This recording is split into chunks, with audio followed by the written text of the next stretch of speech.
Ever feel like you're trying to decode a secret message when you listen to fast English? Like in movies or maybe, in a real conversation? Oh, absolutely. It can just sound like gibberish, right? A total blur. Exactly. Like everyone's talking a mile a minute and you're just left feeling completely lost. It's a really common frustration for language learners. Mm-hmm. It really is. Well, if that sounds familiar, you are definitely in the right place today. We're doing a deep dive into this four-step method that one of our listeners actually shared. It's designed specifically to help cut through that noise. Right, to improve your ability to actually understand English when it's spoken quickly, naturally. Yeah. So we're going to unpack each of these four steps. There's initial exposure, then slowing things down. Active listening and transcription. Right. And finally, comparison and analysis. We'll show how this structured approach can really help tackle what feels like a huge challenge. It's like having a toolkit, really, for unlocking those fast conversations. It's a solid framework, moving beyond just passively hearing things. Getting you actively involved. Exactly. Engaging your brain to process English at its, natural speed. Building a real skill set, step by step. Okay, so let's get right into it then. Step one in this method is what they call initial exposure. Right. And the concept here is, well, it's pretty straightforward. You listen to a short clip, yeah. A real English conversation. Mm-hmm. Authentic material. And it's spoken at its normal, full speed, no messing about. No slowing it down, no subtitles, none of that. Nope, no training wheels, as you said. Just pure, natural speed English. And the example conversation they used involved this guy, David, talking about meeting someone named Chantel. She was from Montreal. Oh, okay. So a bit of a cultural mix there. Yeah, exactly. Which kind of highlights right away how communication can happen even with, language differences. He spoke English, she spoke French. Interesting. Okay, so you listen to this clip at full speed. Now, the goal here is not to understand every single word, right? Not at all. Let's be really clear on that. It's more about getting a feel for it. Like the rhythm, the pace. Yeah, the intonation, that kind of musicality of spoken English, how it ebbs and flows naturally. So it's like taking your auditory temperature, seeing where you're starting from. That's a great way to put it. Assessing the starting point before you start applying the strategies. This initial immersion, even if you don't understand everything, it starts getting your ears used to the soundscape. Recognizing the overall melody before you zoom in on the words. Exactly. And it's really crucial not to get discouraged at this point if it feels like everyone's just mumbling super fast. Which it probably will at first. Right. That feeling of being overwhelmed. Yeah. Totally normal. The understanding builds up later in the other steps. Okay, good to know. So you've taken that first dip, experienced the full speed. Step two then is where you deliberately change pace. You slow down. Okay, yeah. Now we're moving towards actually understanding the content better. So in this phase, you listen to that exact same conversation again. The same clip. The very same one. And this is a really key difference. It's not just the original audio played slower. Okay, so you're not just hitting the 0.75x button. No. It's actually a re-recorded version. The speakers have consciously spoken more slowly, more clearly, articulating things better. That's a really important distinction. So your brain gets more processing time, but without that, weird distortion you sometimes get when you just slow down playback. Exactly. That extra time helps you pick out the individual sounds and words that might have just blurred together at full speed. Right. Gives your brain that extra fraction of a second to decode things. It's kind of like when you finally figure out the lyrics to a song you've loved for years but always misheard. Oh, yeah. That aha moment. Exactly. Suddenly just clicks into place. And I bet there's a real confidence boost here, too. Oh, definitely. Listeners often find they actually understood way more at this slower speed than they thought they would after that first listen. Yeah, it shows you what you can do. Builds confidence for the next steps. Absolutely. It lays that solid auditory foundation. So, okay, we've had the initial blast of natural speed, then the slower, clearer version. What's next? All right, now we get to step three. This is where we really get our hands dirty, so to speak. Active listening and transcription. The pens and paper stage. Yeah. Or, keyboards. That's the one. So for this step, you go back to the original clip, the fast one. Okay. But this time, your job is to try and write down every single word you hear. Or, as many as you can catch. Now, we should probably acknowledge up front, this can feel pretty tough. Oh, for sure. It demands serious focus, a really sharp ear. But that challenge, that difficulty, is actually what makes it so effective. Totally. Trying to transcribe forces you to pay super close attention to every little sound, every nuance. It's a really active way to listen, hones those auditory skills. Yeah, to train your ear to pick up on those subtle sound differences you might otherwise miss. And interestingly, doing this, it actually helps your speaking too. How? Well, as you're trying to capture each word, you're automatically thinking about how it's pronounced, the rhythm, the word order. Ah, I see. So it's like active practice, even though you're not actually saying the words yourself. Exactly. Plus, when you compare your transcription later to the real one, which is step 4, you get this amazing personalized feedback. Right. You see exactly where you went wrong. Yeah, where you misheard something or maybe missed some vocabulary. Right. It gives you really targeted insights for improving both your listening and your pronunciation, like direct auditory feedback. That makes a lot of sense. Concrete data on where you need to focus. All right, so we've done the natural speed, the slowed down version, then the intense transcription. What's the grand finale? Step 4, comparison and analysis. This is where you take what you wrote down in your transcription, or even just what you think you understood from the earlier steps, and you compare it directly against the actual official written transcript of the conversation. Okay, the moment of truth. Yeah. Where you finally get to see the answers. Exactly. And this comparison stage, this is often where those big aha moments happen. Right. You see precisely what you got right and exactly where things went off track. Yeah, you can pinpoint the exact words or phrases you missed or maybe misheard. And more importantly, you can start thinking about why you missed them. Like, was it vocabulary I didn't know, or was it a sound I'm not used to hearing? Precisely. Understanding those reasons helps you focus your future learning much more effectively. Makes sense. And, listeners are often really surprised at this stage by how much they actually did understand, even if it didn't feel like it earlier. That's encouraging. It shows you're making progress, even if it feels slow. Right. It reinforces that you are getting better. Yeah. So this whole 4-step thing, it's fundamentally about actively training your ear and your brain. Yeah, training them to handle English spoken at its natural speed. It's moving beyond just hearing the language to actually engaging with it actively. And this structured approach, it's helpful for learners at pretty much any level. Even advanced learners could probably benefit from this kind of focused practice, right? Sharpening those skills. Absolutely. Now, something else the material we looked at really emphasizes is the role of vocabulary. Ah, yeah. Crucial point. You can have great listening skills, but if you don't know the words. Exactly. Comprehension hits a wall. So to kind of illustrate this, the source material picks out 3 specific phrases from that David and Chantel conversation. Right. The first one is to not matter. It's pretty common, but in fast speech, it can get sort of squished together phonetically. Yeah, you might hear it almost like one word, like to not matter. The T in not kind of blends into the M. And in that conversation, David said it didn't matter that he didn't speak French and she didn't speak English.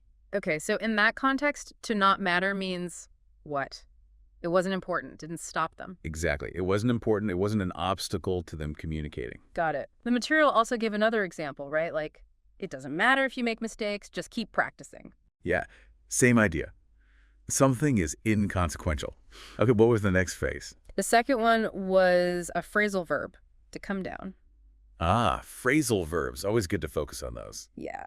So in the chat, it mentioned Chantel and her friend had come down from Montreal to Florida. Right, so come down here.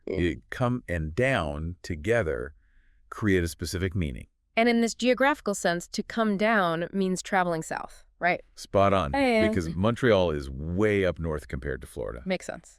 And the other example they gave was, my cousins are coming down from New York for the holidays, implying the speaker is south of New York. Exactly. It emphasizes that direction. Okay. And the final vocabulary highlight. That was another phrasal verb. To end up. Ah, yes. Very useful one. And to end up generally means you arrive at some situation or result, often one you didn't really plan for, maybe unexpected. Yeah, there's often a sense of surprise or lack of planning involved. Like in the conversation, David said Chantel ended up living with him for 7 months. Which probably wasn't the plan when they first met on the beach. Unlikely. And the other example they used was, we got lost, but we ended up finding a cute little cafe. Again, that unexpected twist. Right, so these vocabulary examples really show that understanding spoken English isn't just about single words.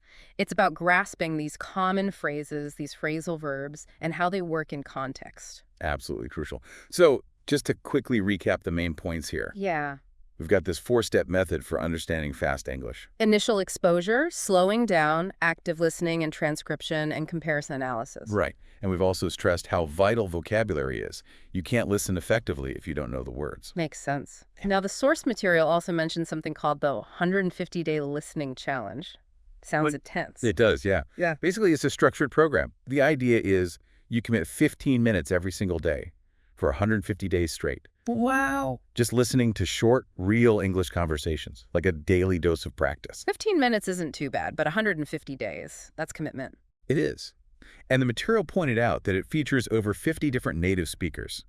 So you get exposed to loads of different accents, different ways of talking. Which is super important for understanding people in the real world, right?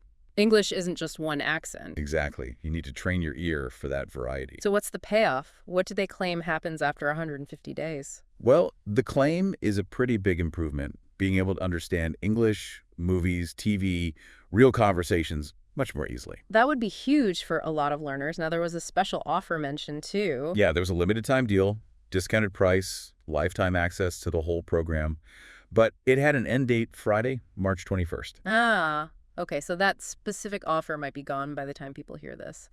But hopefully, if it sounded good, some listeners caught it. Hopefully. But even if you missed that specific deal, the core idea, Yeah. that consistent daily listening practice, that's still incredibly valuable advice for anyone. Oh, absolutely. Consistency is everything in language learning. Totally.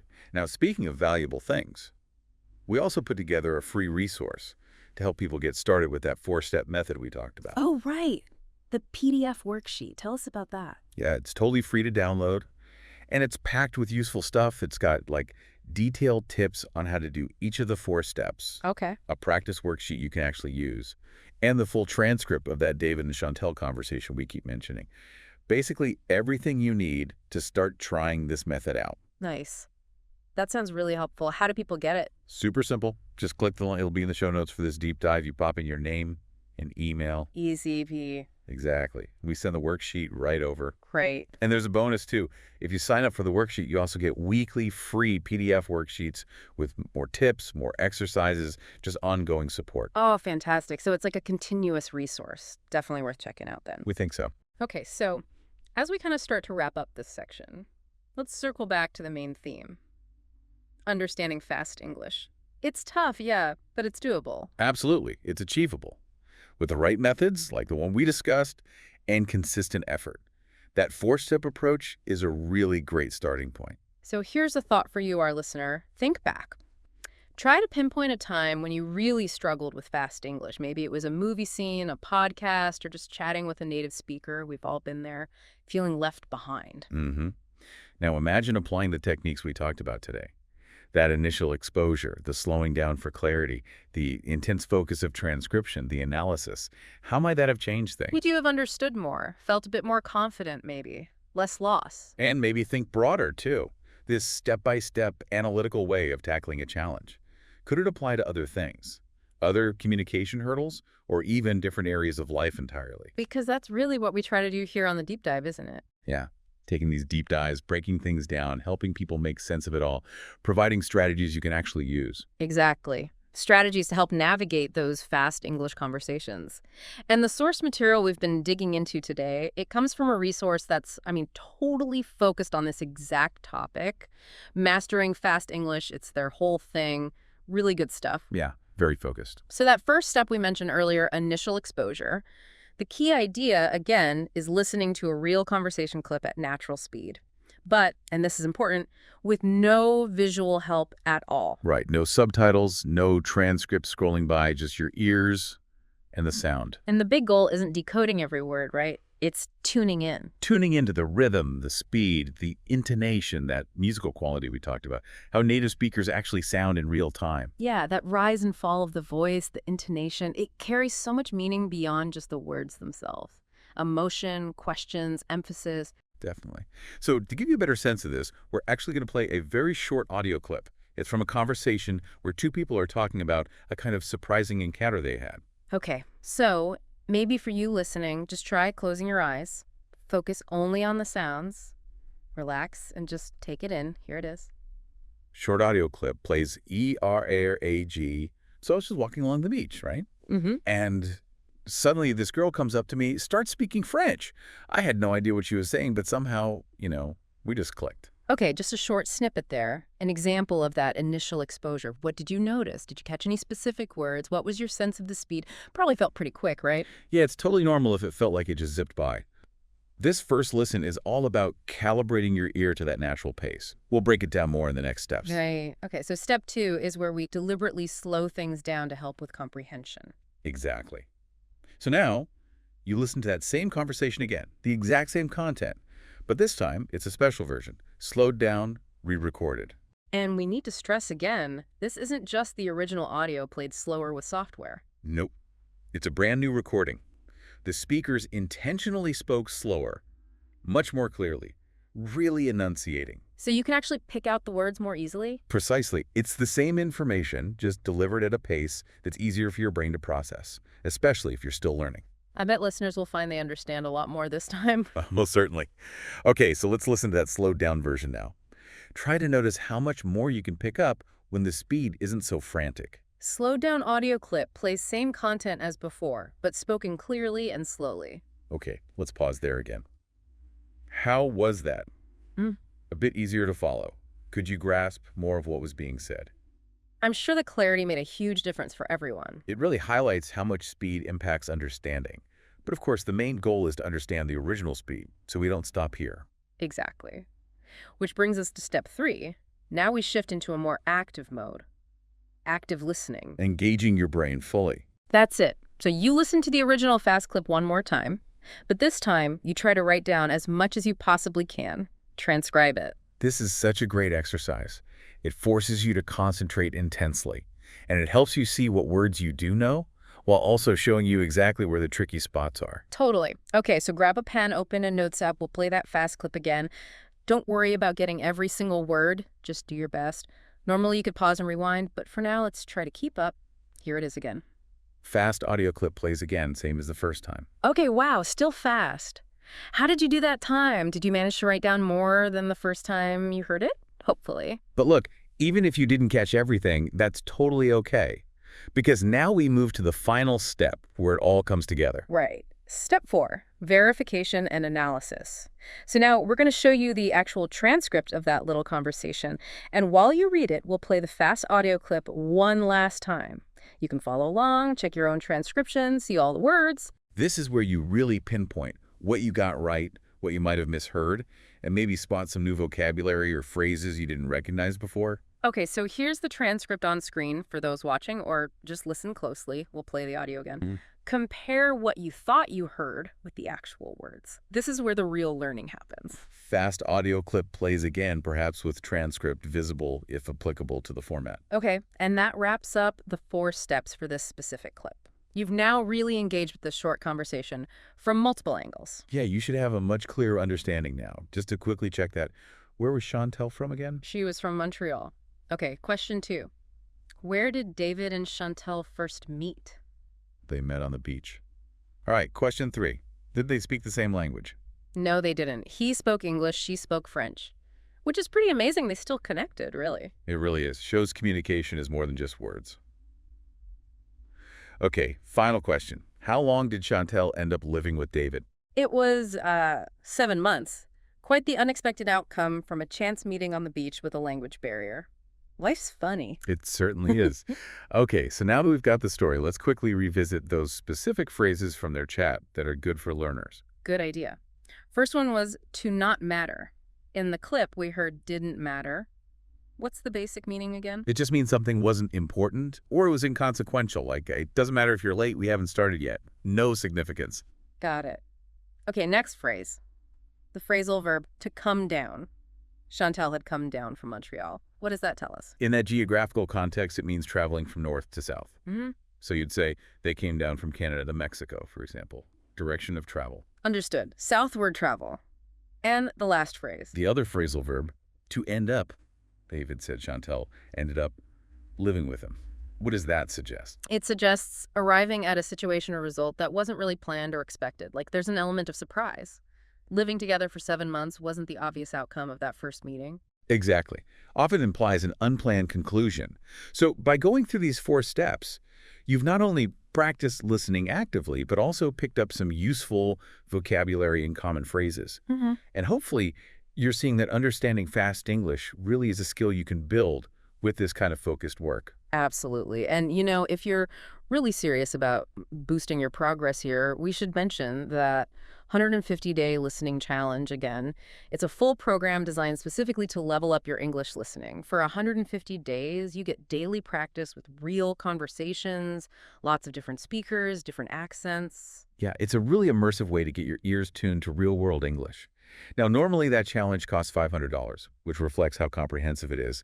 But there was that special offer for our listeners, Right. The limited time deal, lifetime access for just $199. which is a huge saving. But again, that offer was set to expire on March 21st. So it may or may not still be available depending on when you're listening. The link is in the description if you want to check it out, but definitely act fast if you're interested. Good advice. But hey, for everyone listening today, regardless of the challenge, we still have that free resource. Yes. The free PDF worksheet. Don't forget about that. It covers everything from the 4-step method, the tips, a practice sheet, the transcript of the David and Chantel story. So you can review it all and start practicing right away. To grab it, just click the link in the description, enter your name and email, and boom, it's yours. And signing up also gets you those free weekly PDF worksheets sent to your inbox. More tips, more exercises, just ongoing support for your English learning. Fantastic. So whether you jump into the big challenge or just start applying the 4 steps using the free worksheet, the most important thing is Consistency. Just keep practicing. Every time you listen, every time you actively try to understand, you're making progress. And think about it. Yeah. How often does miscommunication happen just because someone's speaking quickly or you're not used to their way of talking? Treating your ears for fast English is a massive communication skill. Absolutely. Keep at it, keep exploring English content, and you'll definitely surprise yourself with how much you improve. Okay, let's shift gears a bit. Have you ever had this happen? You're listening, right? Following along okay with someone speaking English. Maybe it's not even super fast, but then the second you need to actually say something back, respond quickly, your brain just freezes. Oh, totally. All the time. It's like you're still busy processing what they just said, trying to figure out your reply, and boom, the conversation's already moved 3 steps ahead. Exactly. That little delay feels like forever. You feel left behind. Yeah, it's frustrating. Well, that's exactly what we're going to tackle in this part of our deep dive. We're pulling more great stuff from that podcast I mentioned, Mastering Fast English Conversations. Well, good resource. Sounds very relevant. Yeah, and we're going to break down a really practical 3-step strategy. Yeah. But this time, it's specifically for speaking more fluently and quickly. Excellent. Okay. Because understanding is one thing, but being able to respond promptly, confidently, Yeah. that's the other half of the equation, isn't it? It really is. And this strategy, it's not about memorizing huge lists of words or super complex grammar. It's more about simple, effective practice techniques, things you can actually fit into your daily routine pretty easily. And the cool thing about these techniques is you can often see results fairly quickly, right? Without feeling totally overwhelmed. That's the idea. We know people are busy looking for stuff that works without taking up hours every day. Definitely. And hey, just to mention, we've also got another PDF worksheet specifically for these speaking strategies. It explains the steps, gives you extra exercises. You'll find a link for that one too. Awesome. Okay, let's dive into this 3-step speaking strategy. Step number 1 is a technique called shadowing. Shadowing. Okay, yeah, I know that might sound a bit weird at first. Like you're following someone around. Kind of, but it's an incredibly powerful technique for improving your spoken English. So what does it actually involve? What is shadowing? Okay, basically it's active listening, where you repeat what you hear almost immediately as the speaker says it. Like your voice is their echo or their shadow following right behind the audio. I like that. Echo or shadow. Clear image. So what's the benefit of doing this echoing thing? It works on several levels. First off, it's fantastic for improving your pronunciation, getting your mouth comfortable making the sounds of English. Makes sense. You're directly copying native speakers. But it's more than just the sounds. Shadowing helps you absorb the natural rhythm, the intonation, the flow of English, all crucial for sounding more natural and fluent. So you're copying the music of the language too, not just the words. Exactly. And here's a really interesting part. Because you're so focused on just copying, your brain doesn't have to worry about what to say. It frees up mental energy to subconsciously focus on how it's said, the pronunciation details, the rhythm. It's like your mouth and ears are learning together, bypassing the content creation part. Huh. That's fascinating. Focusing purely on the delivery mechanics. Okay, let's try a quick shadowing exercise right now. I'll say a sentence, and you listening, try to repeat it right after me as closely as you can. Ready? The quick brown fox jumps over the lazy dog. Okay, now after hearing that, say it out loud yourself. Try to match my pronunciation and rhythm. Go ahead. Pause for listener response. Excellent. Even just doing that once, you can start to feel that connection between hearing and speaking. The more you practice shadowing with different kinds of English audio, the better you'll get at producing those sounds naturally and fluently, almost without thinking. Exactly. Okay, so that's shadowing. Let's move to step 2 in the speaking strategy, chunking. Chunking. Okay, what's the main idea behind this one? Chunking is all about breaking down longer sentences into smaller, more manageable pieces or chunks that sound more natural when you say them. So instead of feeling stressed by a really long sentence, you learn to identify and practice these smaller groups of words. Taking it in bite-sized pieces? Pretty much. The idea is that native speakers don't usually think or speak word by single word. We tend to think and talk in these natural groups of words that often go together. Like little pre-made language blocks. That's a great analogy. Like Lego blocks. These chunks, sometimes called lexical chunks or collocations, are just words that frequently hang out together. Learning to spot them and use them is key to sounding more fluent and natural. You start speaking more like a native speaker, less like you're translating word for word in your head. That makes total sense. Learning the common patterns. Okay, let's try a chunking exercise. Here's a sentence. Even though the weather was terrible yesterday, we still decided to go for a picnic. Right. Bit of a longer one. Let's break it down. First chunk, repeat after me.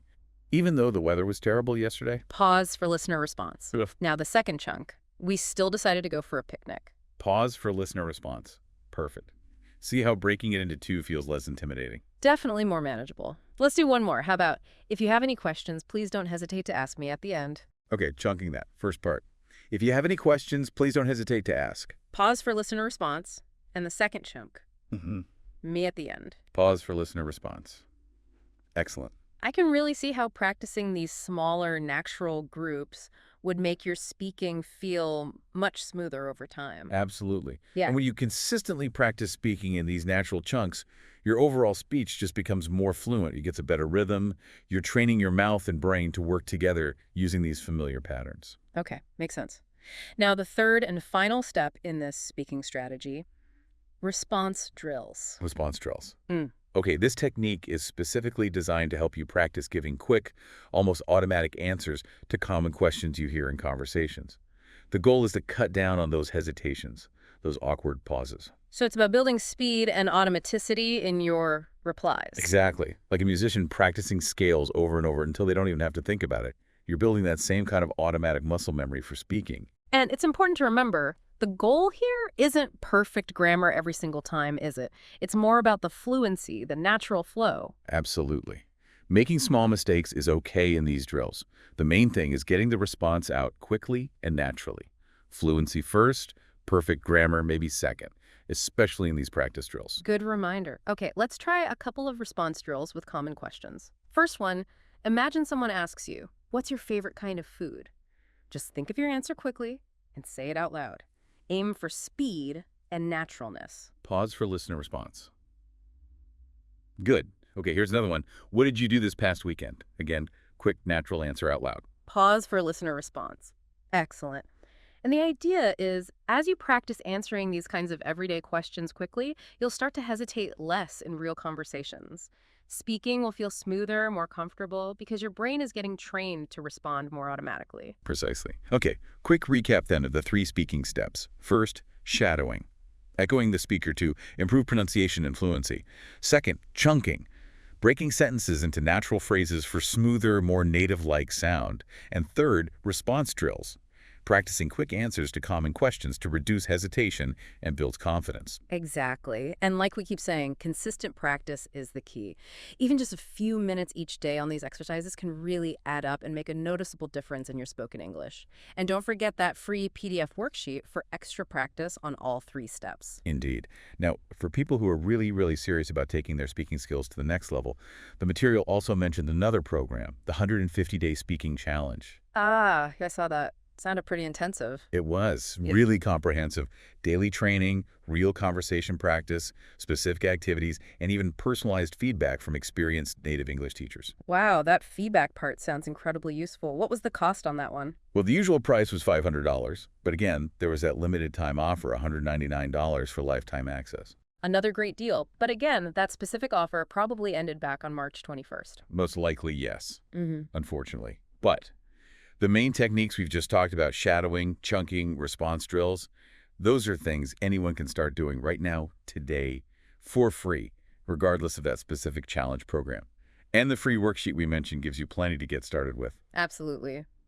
Well, thanks everyone for joining us for this part of the deep dive, focusing on speaking faster and more confidently. We really hope you'll give these 3 steps a try. Even just a few minutes a day consistently can make a huge difference to your fluency and how comfortable you feel speaking English. Remember, learning a language is a journey. Keep practicing, keep experimenting, and you will see amazing results. Absolutely. And, you know, there's so much great advice out there on this. We've looked at a ton of material. We really have. So what we want to do now is kind of synthesize all that, boil it down. What are the absolute keys to unlocking that natural native-like sound when you speak English? And based on everything we've reviewed, it really seems to come down to 3 main areas to focus on. Okay, 3 key areas. I'm ready. What are they? All right, number 1, and this is huge. Intonation. You really have to pay attention to the music, the melody of your speech. Intonation. Okay. I think most learners know they shouldn't sound like a robot, right? Not monotone. But maybe we can dig a bit deeper into what that really means. Definitely. Intonation is all about the rise and fall of your voice as you speak. The pitch changes within a sentence. And in English, this is incredibly important. It's way more than just pronouncing the words right. Yeah, how you say something in English can totally change the meaning. Take a simple sentence like, I didn't know you were coming, if you say it totally flat. I didn't know you were coming. Yeah, it sounds a bit robotic. Or maybe uninterested. Exactly. Yeah. But now, try it with a little lift, a little emphasis on no and coming. Like, I didn't know you were coming. Suddenly it sounds surprised, like, oh, wow, this is unexpected. Much more natural, much more expressive. I can totally hear that difference. It adds the emotion, the context, and it's not just statements, right? Questions, too. Like, are you serious? Spot on. If you say, are you serious? Flat. It barely sounds like a question. But add that little upward flick at the end, are you serious? And it's clearly a question you're genuinely asking. Got it. So these little ups and downs in pitch carry a lot of meaning. A huge amount. Paying attention to them makes a massive difference. And the first step is just awareness. Really listen to how native speakers talk. Notice how their voices move. Then start consciously trying to copy that in your own speech. Okay, intonation is key number 1. What's the second crucial element for sounding more natural? The second key is linking. How we connect sounds together when we speak. Linking, right. This is often what makes fast speech sound so smooth, like the words just flow into each other. That's exactly it. In natural spoken English, we rarely say each word perfectly separately. The sounds tend to blend together. Ah, so that's a big reason why native speakers can sound so fast sometimes. It's not just the speed of the words, but how they connect. Precisely. It's about creating that smooth, connected stream of sound. Take a common question like, what are you doing? If you said each word clearly, what are you doing? It would sound really unnatural in a normal conversation. Yeah, very stiff. Instead, we usually say something more like, what you doing? Yeah. Or what you doing? See how the T, one blends with the R or you, often becomes ya. It flows together. I can definitely hear that blend, makes it much smoother. Another example is maybe, I don't know, saying each word separately sounds a bit formal. Right. But we often hear it as, I don't know, the don't and no just merge. So becoming aware of this linking is really important for understanding and for sounding more natural yourself. Absolutely. That's- Listen for it and then try doing it. Experiment. It might feel a bit weird at first trying to blend sounds, but practice makes it feel more natural over time. Practice, practice, practice. Okay, ready for key number 3 to sounding more native. Let's hear it. What's the third key? This one is about using natural expressions. Natural expressions. Okay, what exactly do we mean by a natural expression here? Well, it means using the kinds of phrases and idioms that native speakers use all the time in everyday chat. These expressions might not always make literal sense if you just look at the words individually. Ah, like idioms, which you mentioned. Exactly. Idioms are a perfect example. Using them correctly adds a lot of color and authenticity to your English. Makes you sound much more fluent and, well, natural. Can you give us a couple of examples of these common natural expressions? Sure. One that's super common and useful is "it's up to you," which just means you decide. Simple, direct. Another good one is "no worries." You hear this all the time instead of "it's okay" or "don't worry about it." It sounds really casual and friendly. Right. So it's about moving beyond just correct grammar and vocabulary and actually using these real-world phrases. That's the core of it, capturing how English is actually spoken. So how can learners get better at using these? Well, the best way is immersion. Listen as much as you can. Watch movies, TV shows, listen to podcasts, whatever you enjoy. Pay attention to the phrases people use. Definitely. Maybe keep a little notebook or use an app. Jot down phrases that sound interesting or useful. And that this is the crucial part. Try using them.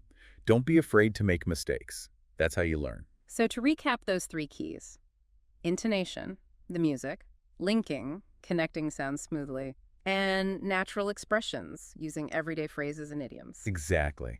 And these three things work together to create that natural, native-like flow when you speak. So what's the big takeaway here for listeners? Start paying attention. Notice these things in your own speech. Maybe record yourself. Are you using intonation? Are you linking sounds? Are you trying out natural expressions? And just practice consciously. Couldn't agree more. The more you practice these things, the more automatic they'll become. And you really will start sounding more like a native speaker. And, there's something really satisfying about it. It's not just about sounding good. It's about understanding and connecting with the rhythm and music of the language itself. Absolutely. Connecting on a deeper level. It's like learning to, dance with the language. Exactly. And when you can dance with it, you can express yourself more authentically, more engagingly, and you might even find you enjoy it more than you expected. Now, building on those keys, there are a few more specific things, almost like a cheat sheet you can use to sound even more natural. Ooh, a cheat sheet for sounding native. I like that. What's on it? Yeah, these are 3 more specific techniques that can really polish your spoken English, make it sound more fluid, more confident. They are contractions, stress patterns, and fillers. Contractions, stress patterns, fillers. Okay, these sound like maybe smaller details, but I bet they make a big difference collectively. They really do. And hey, quick reminder, we've got that free PDF worksheet covering these too, with examples and extra practice. Links in the description, just pop in your email. Okay, let's start with contractions. Contractions, right? Most learners know the basics, like don't for do not, isn't for is not. Exactly. But using them consistently and using a wider range of them really helps your fluency. Let's talk about why native speakers use them so much. They're basically shortened forms of words or pairs of words.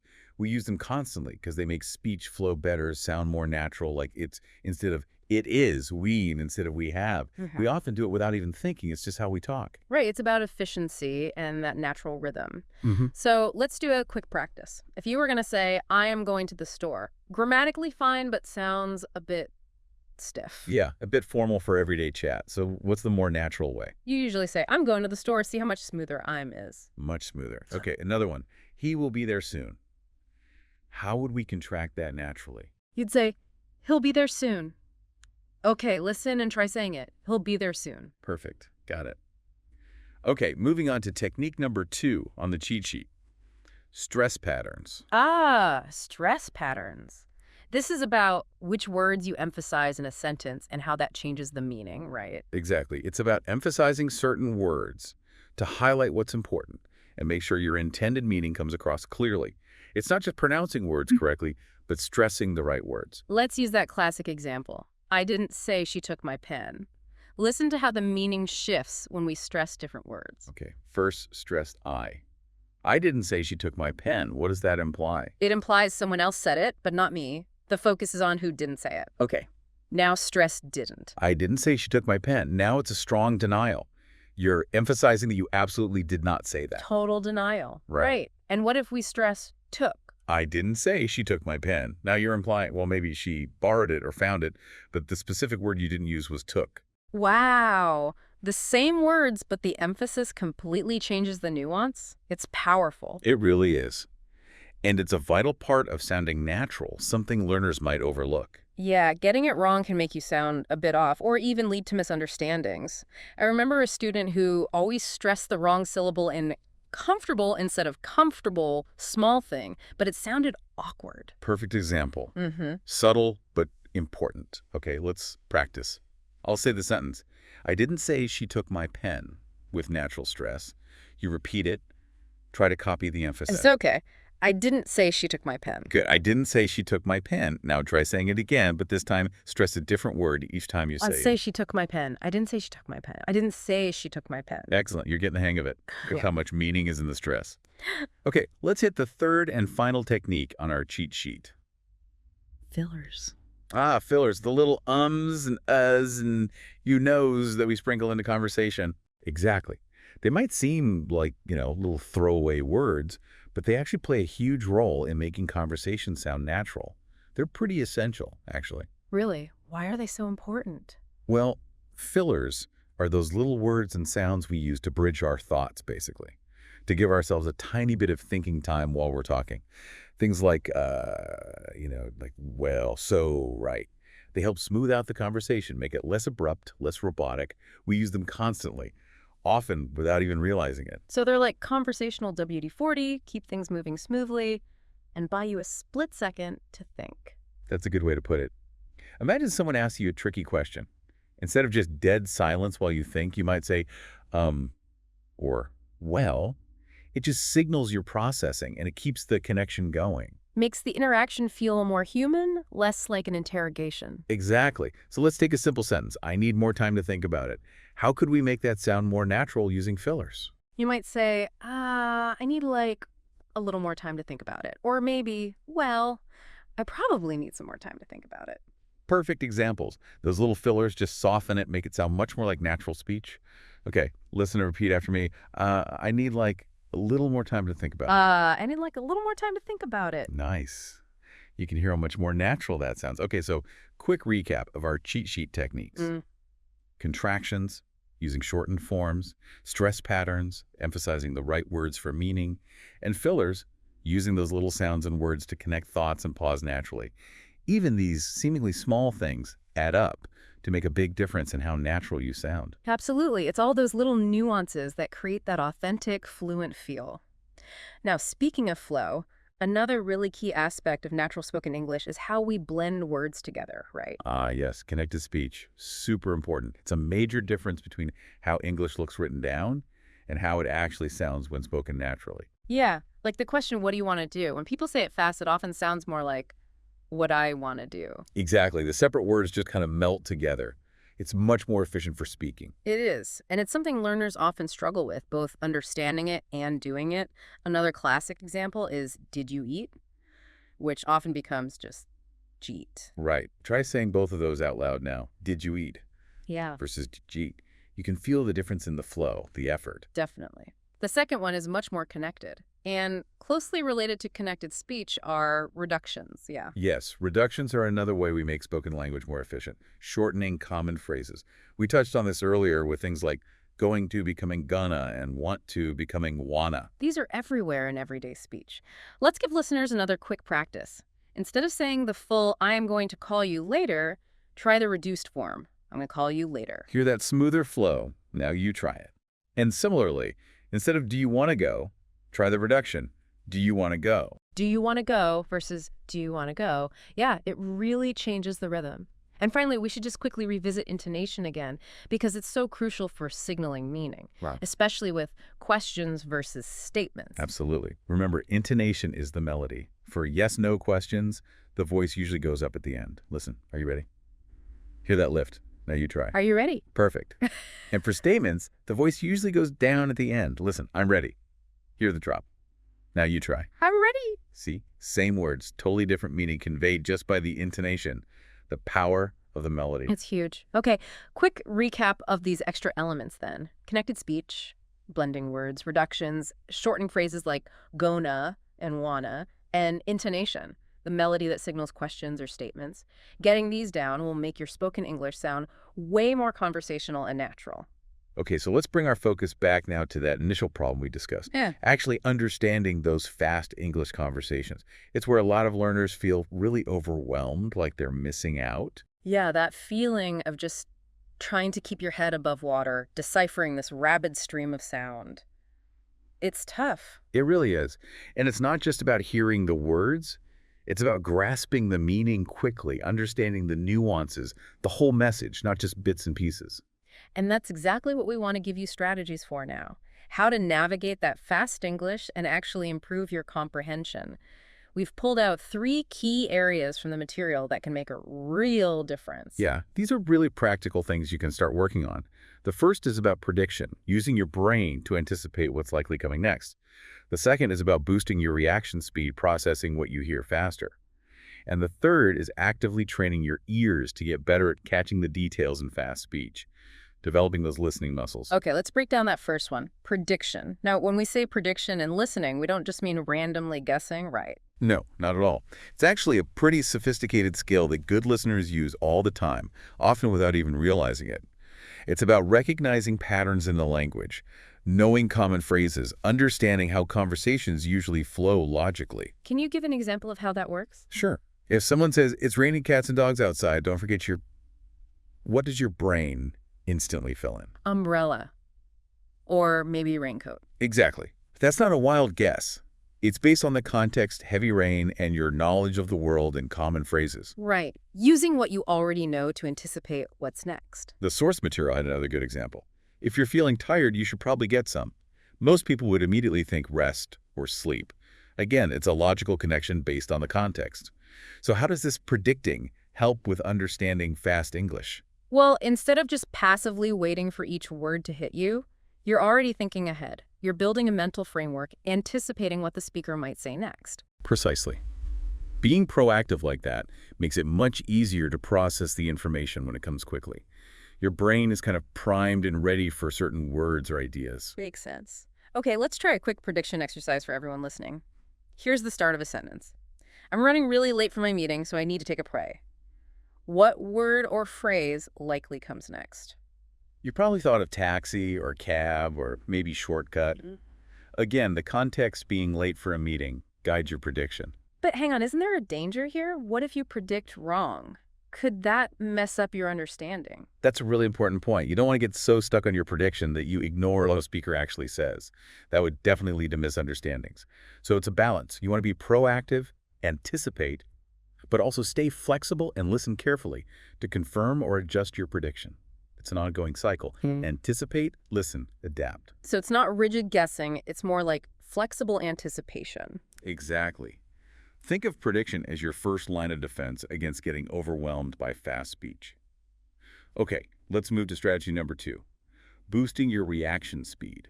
And for this, we're actually going to bring back a technique we talked about for speaking. Ah, shadowing again. How does doing a speaking exercise help with listening speed? Well, remember, shadowing is listening and repeating almost simultaneously, trying to match the speaker's speed, pronunciation, intonation.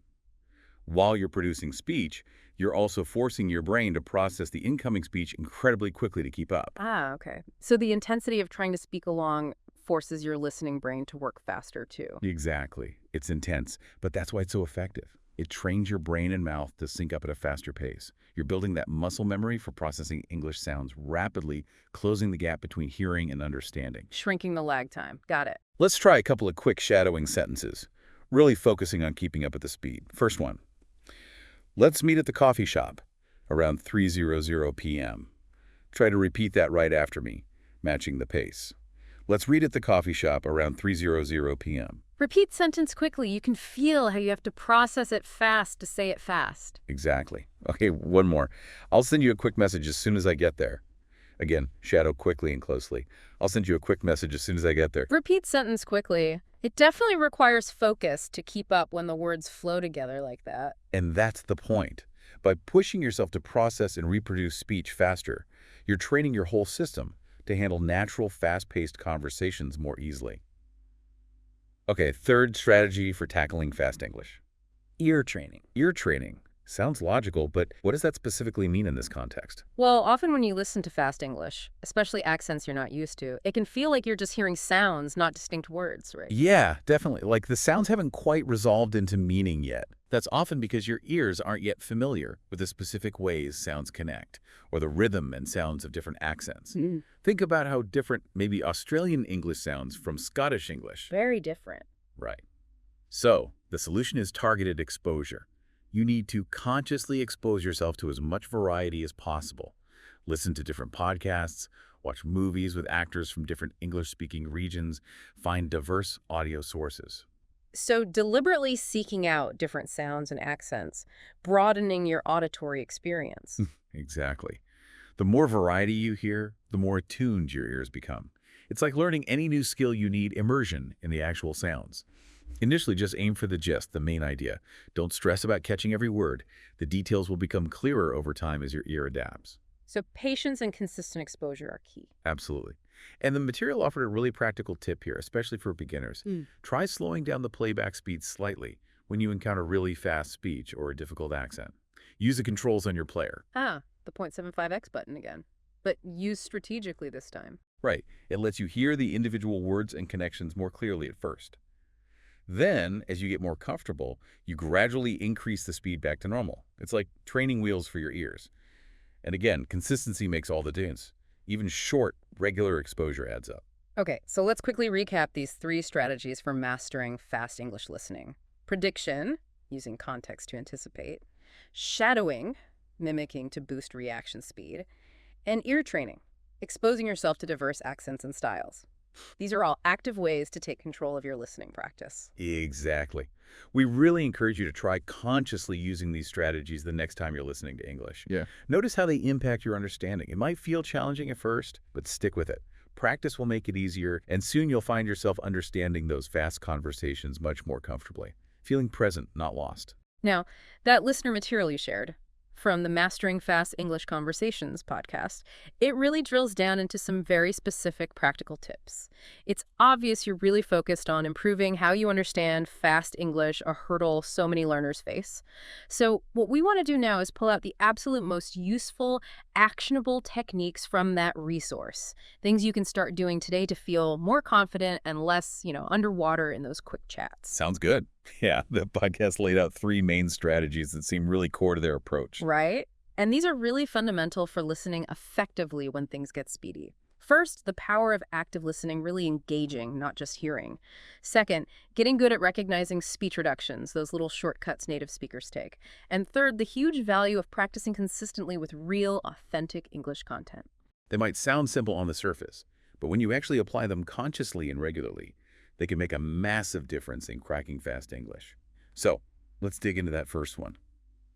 Active listening. Now, active listening, as we said, is more than just letting sound waves hit your ears. It means really concentrating, focusing on understanding the main message, the important stuff. Right, like the difference between just skimming an article versus reading it carefully for comprehension. Exactly. Or like hearing music vaguely from another room versus putting on headphones and really focusing on the lyrics. Yeah. And the podcast you shared had a really neat practical tip for shifting into this active listening mode. Yeah, I like this one. They suggested asking yourself a specific question right after you hear someone speak a sentence or two. What is the main idea? Precisely. Just asking that simple question forces your brain to engage, to process what you just heard, and to pull out the central point instead of just letting the words flow past unprocessed. And they gave some good examples, like imagine you hear, I had a really long day at work, so I decided to treat myself to some ice cream on the way home. Now, instead of getting lost in the details of the long day or the ice cream flavor, you just ask, what's the main idea? And the core message, like the podcast pointed out, is basically, speaker had a tough day, got ice cream as a reward, boom, you've got the essence. It's about grabbing that key takeaway. Exactly. Here's the other example they used. She missed her flight because of traffic, but luckily she was able to book another one an hour later. Again, don't worry about the traffic details or the exact flight times. Just ask. Main idea. And the main point is, missed flight, but got a later one. Simple. You understand the situation. So for you listening, this is something you can actively do. When you hear someone speaking English, especially if it's fast, just mentally pause for a second and ask, okay, what was the main point there? And it's a skill, right? It gets easier and more automatic the more you practice it. It helps you cut through the clutter, find the core message, and stops you from feeling overwhelmed because you didn't catch every single word. Absolutely. Which leads perfectly into the second key strategy for the material, recognizing speech reductions. Now, we've touched on this, but native speakers do this constantly, shortening words and phrases when speaking quickly. Like little verbal shortcuts for efficiency. Exactly. Often happens totally subconsciously. The podcast Highlighted some super common examples you hear all the time. Yeah, like what do you want? Squishing down to what do you want? Multiple words just blend together, sounds disappear. Or, I'm gonna go, becoming that much quicker. I'm gonna go. These little phonetic changes can make a huge difference to your understanding if you're trying to follow fast speech and you're not expecting them. Because your brain is listening for the full version it learned. Exactly. It hears the reduced form, it gets thrown off. But the good news, as the podcast pointed out, is that these reductions usually follow predictable patterns. Once you start recognizing the common patterns, understanding gets way easier. They give some practice examples too. Let's look at those. If someone says, "Gimme a sec," what's the full phrase they actually mean? That's short for give me a second. Notice give me becomes gimme, and a second shortens to a sec. Right. It's like learning the shorthand version of the language. Here's the other podcast example. Let me know if you need help. What's the full version? That would be, "Let me know if you need help," with "let me," reducing to "let me." Spotting these common contractions and blends is just crucial for understanding faster speech. It's not about memorizing every single possibility, but getting familiar with the most frequent ones. It's like learning the main roads in a city. Once you know those, getting around is much easier, even if you don't know every single side street. Great analogy. Okay, which brings us nicely to the third and final key strategy from the podcast material, practicing consistently with real-world English content. This is where you put the active listening and the reduction recognition skills to work in a more immersive way. Exactly. It's like learning guitar. You can practice scales all day, but you really improve when you start playing actual songs. The podcast recommended great sources like movies, TV shows, other podcasts, things you actually enjoy. Because they expose you to natural, often unscripted English, the way people really talk. And they outlined a really clear three-step practice challenge for using this real-world content effectively. Yeah, step one, just listen. First time through, no subtitles, no transcript. Just try to get a feel for the rhythm, the flow, the speed, the intonation. Notice those reductions, but don't stress about understanding every word. Just absorb the overall sound. Step 2. Listen again, but this time with subtitles or a transcript. Now you connect the sounds to the written words. This clarifies the tricky parts, lets you see the reductions written out, helps with new vocabulary. It's like having the map while you explore the territory. And step 3 gets you even more active. Try repeating parts of what you hear out loud. Mimic the speaker. This actively engages your pronunciation, helps you copy the natural flow and intonation. You move from passive listening to active production, which really strengthens everything: comprehension, pronunciation, fluency. You start to internalize the rhythms. Exactly. The 3 steps build beautifully, get the feel, then decode with text, then actively produce it yourself. And the key is finding content you genuinely like, so the practice doesn't feel like a chore. So, final quick recap of these key takeaways from the podcast material. Active listening, focus on the main idea, recognizing speech reductions, spotting those common shortcuts, and practicing with real-world content, using that 3-step listen, listen with text, repeat process. These are all things you can start doing right now. And remember, consistency is the name of the game. The more you consciously practice these techniques, the more second nature they'll become, and the better you'll get at understanding those fast English conversations. You really will notice a difference. Absolutely. So here's a final thought to ponder as we close out this deep dive. Thinking about these specific techniques, active listening for the main idea, tuning into speech reductions, practicing with real-world stuff you enjoy, what specific types of English content do you think would be most helpful for you personally to start engaging with more actively? Consider your interests, where you are now with your listening, and the kind of English you actually encounter or want to understand better. Let that guide your next steps. That's a great reflective question. Well, that wraps up our deep dive for today. We really hope exploring all these strategies and techniques has been helpful and given you some concrete things to work on. Yeah, we hope you found it useful and informative. Thanks so much for tuning in and joining us. Thank you for listening. We really appreciate you being here. Until the next deep dive, take care, keep practicing, and we'll see you then.